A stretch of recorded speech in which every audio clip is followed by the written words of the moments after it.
Hey guys, what's up, and welcome back to another video on Action Studios. I know, it's been so long. It's been, I think, at least 4 months since my last video on this channel, but be prepared, there will be way more tutorials in the future. Yeah, as I said, I'm very sorry for not making any videos for the last, I don't know how many months, but yeah, I think we should just jump right back into this project. Well, as you know, I've been away so long. I haven't been touching this project file for so long. So what we should do now, we should organize this whole project so that we know what is what and when is when. So in order to do this, so we should select the first 4 layers, which are these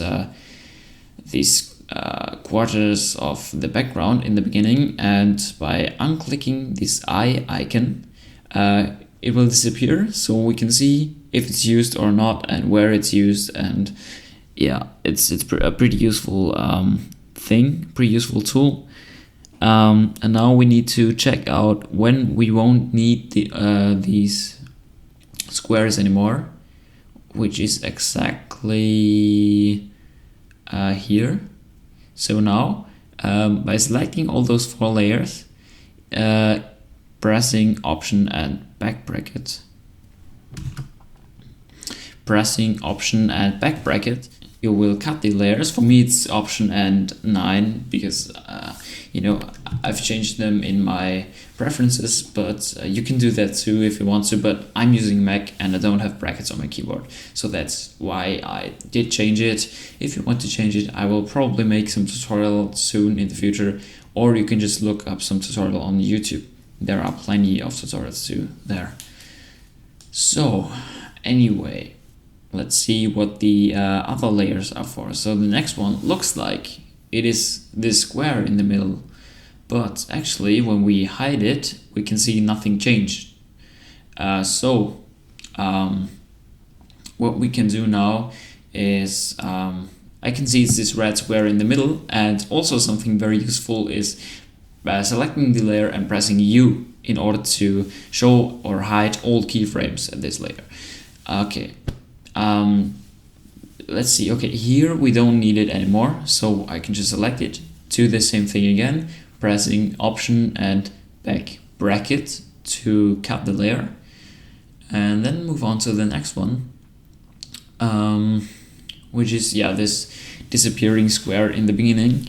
By pressing U, you can also see that the size at this very moment is at 0, so we can see it anyways, so we can just cut this layer here. Okay, let's see the next layers. What's that? Okay, it looks like this is the background. Okay, actually it's not. It's something strange. Well, yeah, that happens when you don't touch a project file for such a long time, like I did. Yeah, I would recommend rewatching the last episode, so you might even know more than me. But anyways, I will just not cut this layer. Okay, now what do we need to do? We need to split this square, but right now this square is not a square, it's not a shape layer, but it is a mask. As we can see there, on all these layers, it's a alpha inverted matte, right? So what we need to do now is recreate this whole scene, this shape and the background, because all these 4 or 5 layers, whatever it may be, are such a mess. Okay, so let's see what would I do. Okay, I would see nothing if I hit all these layers, so yeah, let's just recreate this background and the square. By pressing Ctrl Y, you create a new solid, and using this color picker tool, just select this color, this background color, and drag the layer down somewhere. Yeah, here is good. And then we need to create this square in the middle, but we already have it as a matte.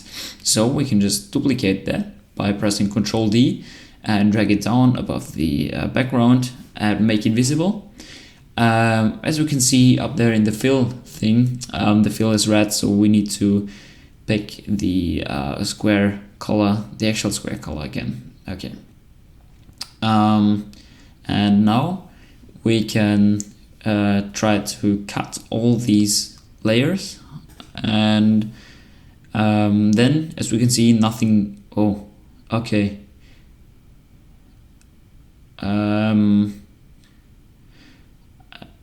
I think that okay this, yeah, we should cut all these layers except the third one from above, because this is the circular burst. And now we can see, or actually we can't see, nothing changes, so we can also we can select the two layers we created and press Option 8 in order to cut the beginning of the layer, so we don't disturb any animation that happened before. Let's see. Okay, nothing changed, which is exactly what we wanted. But now we have this square as a separated layer, as a shape layer. So now we need to split it up, and in order to create this splitting animation, as we can see here. So how do we do that? It's actually not that hard as you might think, but yeah, I will just show you. First of all, you need to select the pen behind the tool in order to move the anchor points to one of the corners. I will just go for the right corner. Whoops. I will just go for the right corner, and then we can go to the scale property by selecting layer and pressing S, and then we need to unconstrain proportions. I don't know if I already told you about this, but yeah, what it does, it links the proportions with each other. So let's just set it to 50 as an example, and you'll see the X and Y axis will scale down by 50%. So by unconstraining the proportions, we can just type in for the X scale minus 100, and then we will see we can just type in 50, and then we will see that our square is already only its half. So now the next step would be animating the rotation, and then hold down Shift and press P for position, and then you can just click on the stopwatch again to make a keyframe, and then we go on the timeline for a few frames, which you can actually also do by holding down Control and pressing the arrow keys. And also if you hold down Shift, you can skip 10 frames at a time. Okay, but we will need that when we are working precisely, but we don't need to work precisely right now. So at this frame, we will set another keyframe for position and rotation, rotate it by a little bit, and also move it down by a bit. How much? Okay, maybe a bit further, like 15 pixels, I don't know. And yeah, that should be good. And then we need to select all of those keyframes, press F9, and we already worked with the graph editor before, I'm pretty sure. So let's just click on it, and oh god, and you will probably see the value graph. But for these types of animation, especially working with position or working with more than one property, I like to go to this beat graph, which you can find at this icon down there, whatever it should show, I don't know. But yeah, Then we will select the first two keyframes by making some kind of square, square rectangular shape, dragging over these keyframes, and the beginning should be fast. So we will just drag this to the left. So this top here is the speed. So in the beginning the speed should be very fast, and in the end it should slow down. So we'll select the last two keyframes and drag them to the left too. Okay, let's see. Okay, it's barely even touching the square. So what I am seeing now is that we should select all of these keyframes, and by holding down the Alt and pressing the arrow keys again, we can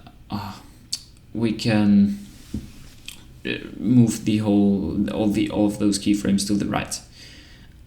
This is what I meant by working precisely. Okay, let's see. Yeah, looks better now. Let's have a preview. I think that's pretty good. So let's move on to the second impact, where we will be doing kind of exactly the same. So just make two keyframes again for these two properties. Go further on the timeline for whatever, 1 second maybe, about 1 second probably, and then we can rotate it by even more, and also move it on the x-axis to the right by a little bit, and also of course move it down on the x-axis, and then we will select all of those keyframes again and go into the graph editor, speed graph, and do the same thing as we did before for these two layers, and dragging this one to the left. Okay, should be good. Let's see. Okay, it's also barely even touching. So what we can do now, okay, let's have a preview at first. Okay, we can see that it's barely even touching the square. So what we can do now, we can select both of the these two position keyframes, which are actually the same value, and drag it up on the y-axis by a little bit, and then only those two keyframes will be changed. So yeah, now it should be better. Let's see. Okay, yeah, that's pretty cool.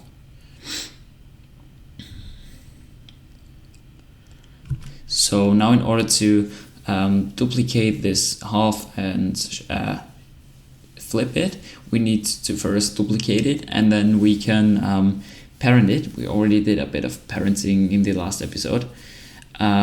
So again, yeah, I guess this shouldn't be too hard. So just duplicate it by pressing Ctrl D, and then we need to create a null object by pressing Option, Ctrl, Shift, and Y. Yeah, I know this is one of the hardest shortcuts, but anyways. Oh, I'm just seeing that these are already parented, but I don't think we need that. So we can just click on None, and then we can go on the top shape layer, select the top shape layer, and parent it to the null object. Make sure that this null object is in the very middle, the anchor point is in the very middle of the screen, and then just press S for the scale, unconstrained proportions once again, and set the first one to -100 in order to flip it horizontally. Okay.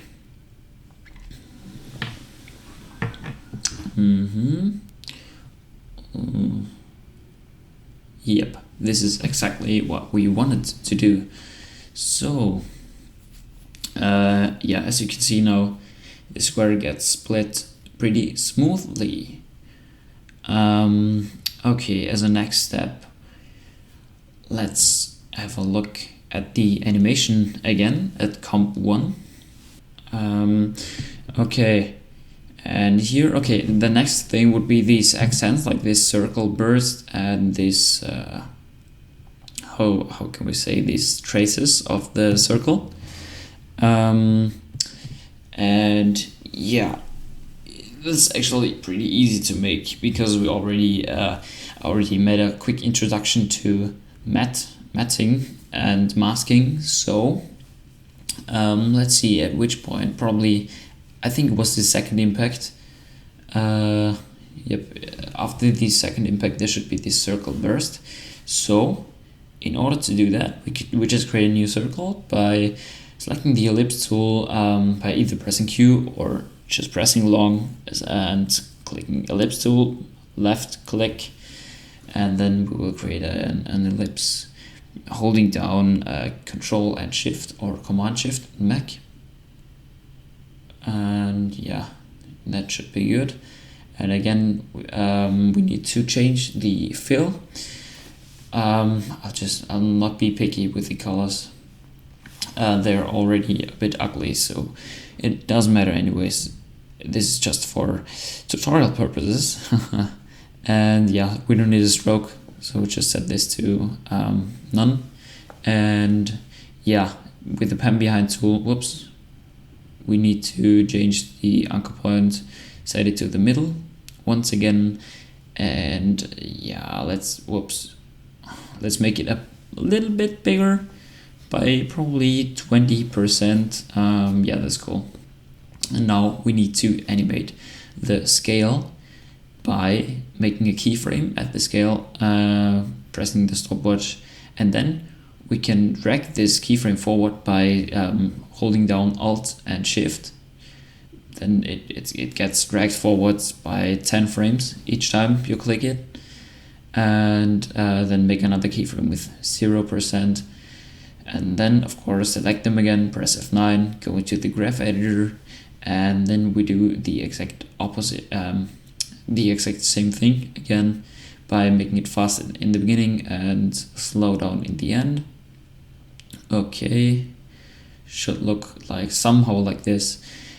Okay, now we just need to duplicate it by pressing Ctrl D, and then just drag the layer, the first layer, forward on the timeline by 3 frames or something around that, and then go to the matte panel. If you can't see this, then go down to toggle switches mode, and then you'll see it, and then click down arrow and select alpha inverted matte. And then you can already see this circle, the burst thingy, blob, whatever, however you want to call it. And yeah, this, I think that's cool, yeah. But in the end, we should pay attention to the scale, because there's always this tiny line around the circle.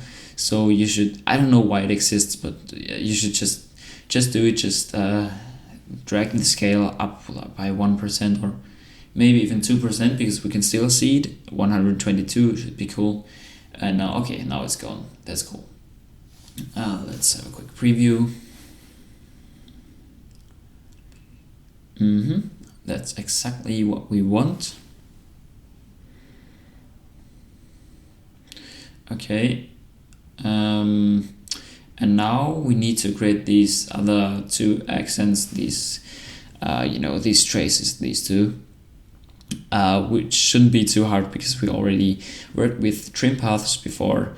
So just select the pen tool by either pressing G or clicking on it, and then we're going to create these lines, this path, just a simple path. And oh yeah, we need some stroke in order to see it. So click on the stroke and select.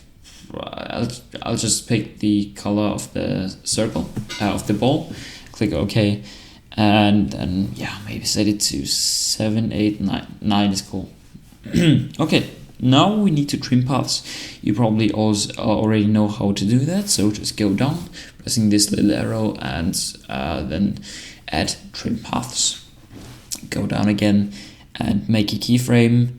Set the end to 0, set both to 0, and make a keyframe at either end and start, and then go forward by, I don't know, 15 frames, 20 frames, or it's actually just not even 5 frames. So yeah, just go forward 5 frames and set both to 100, and then drag the start keyframes forward on the timeline by a little bit, and tweak it around.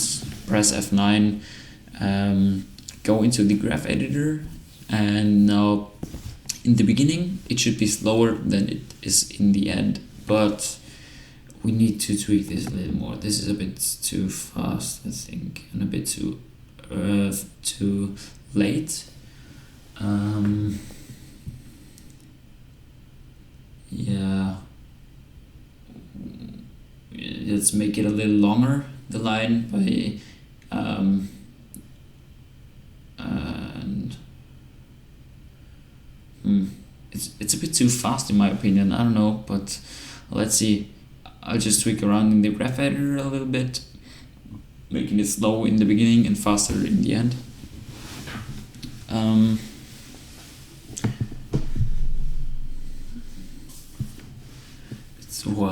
It's way too fast. Whoops. We need to change something about that. Okay, it's way too fast. We need to make this whole thing earlier.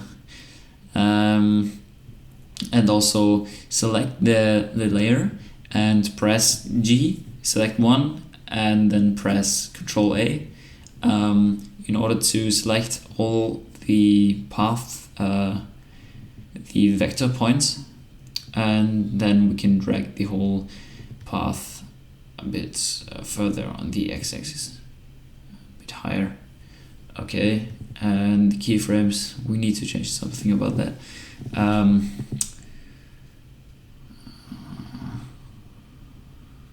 It's a bit weird. The timing is always hard to get right, believe me.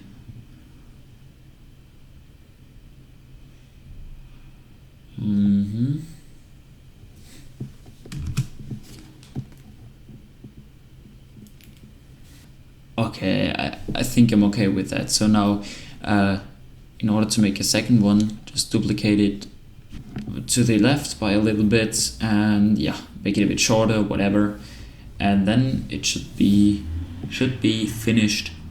Let's have a quick preview now.